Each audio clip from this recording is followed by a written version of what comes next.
What's up, guys? First of all, I have a new background.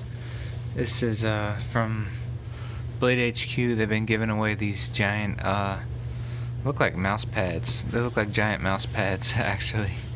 They have yeah, the material is just like a mouse pad basically, but it's pretty cool.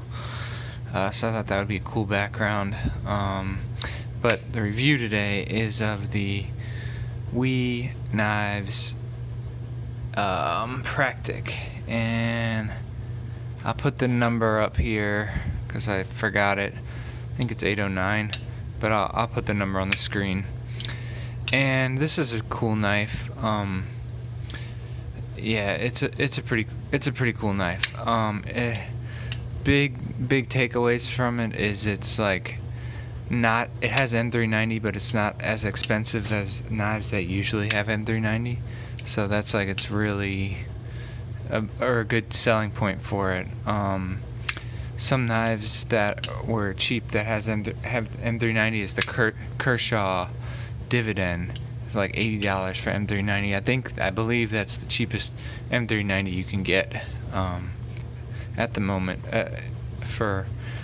unless there's like a less reputable brand. But anyway, let's go on with this review. Let's start off with the blade. The blade's very good. It's nice hollow grind. I like the blade shape. It's normal. It's nothing crazy. They have these wee lines, the little 3 lines that they put on the blade. That's done in conjunction with the jimping on the blade, so that blade is cool. And it is 3¼ inches long, and get the measurements for you.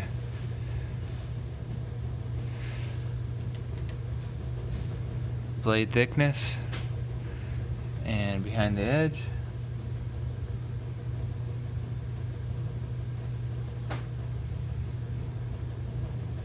Pretty good. And while we have this out, get the handle thickness, a little over ½ inch. Okay, so hitting the sweet spots for blade length. So yeah, blade M390. Let's see if we can see they do a little microscopic branding for the M390. You can see it there. Other than that, the blade is completely sterile.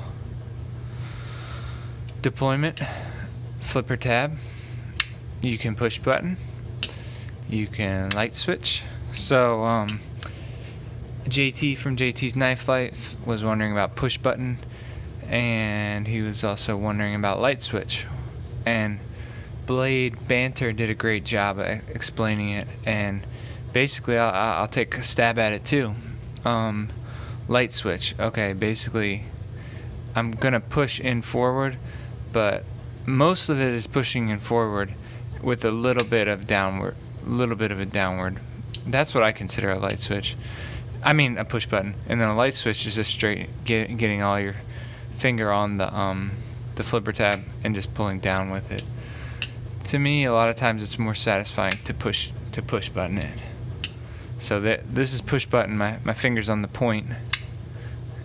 I think the push button fires out a lot faster, and then light switch, most of your hand is on the ramp and go down.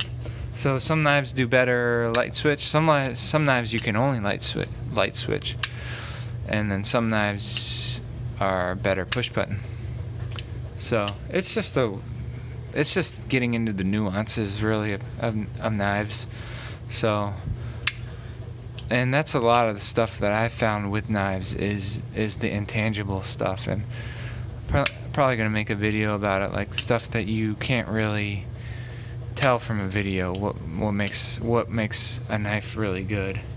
So I'll probably be doing a video about that. So yeah, deployment is good. Action, it doesn't really fall close so it's moderate action. It's decent. Deployment is good, but the action is moderate. The value, like I said, I think this is in the 150 range, but I'll put the price up on the screen. But I think it is a good value for M390. So or a decent. I mean, it's not great, because I think you can get.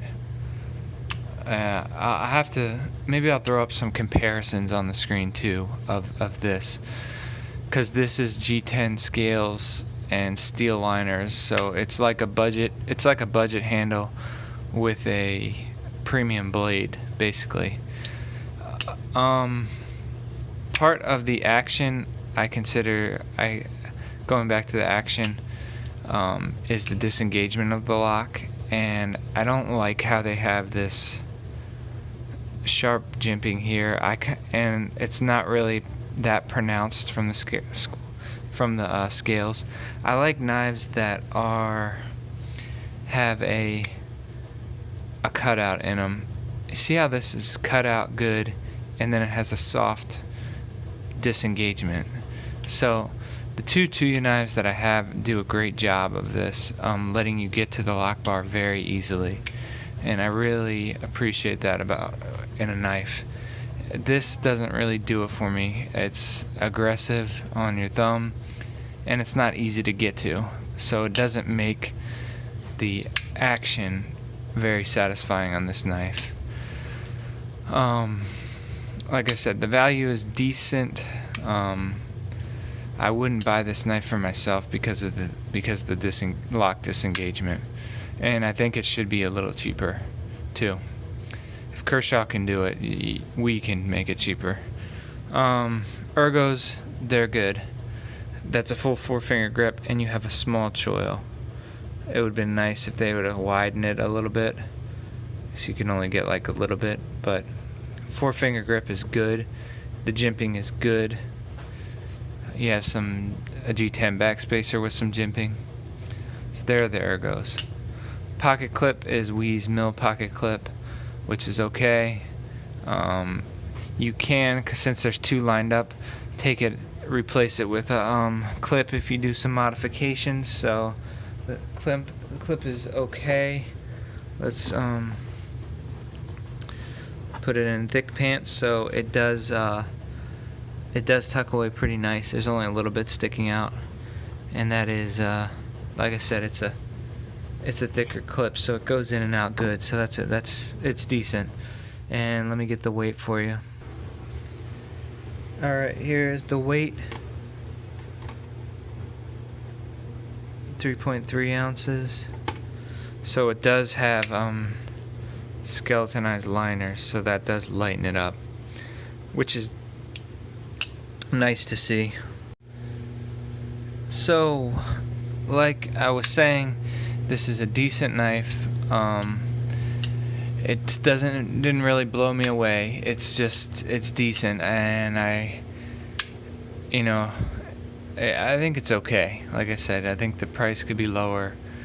I wish the lock was better to on your hands to disengage. That's about it. It's a good slicer, has a good grind, a good blade shape. But I am glad I passed this one up, because I'm not very excited about it. But it's not bad. Like I said, if you own one, I wouldn't feel bad about that you have it or anything. But it's not my favorite. Let's just say that. So anyway, guys, thanks for stopping by, and I'll catch you on the next one.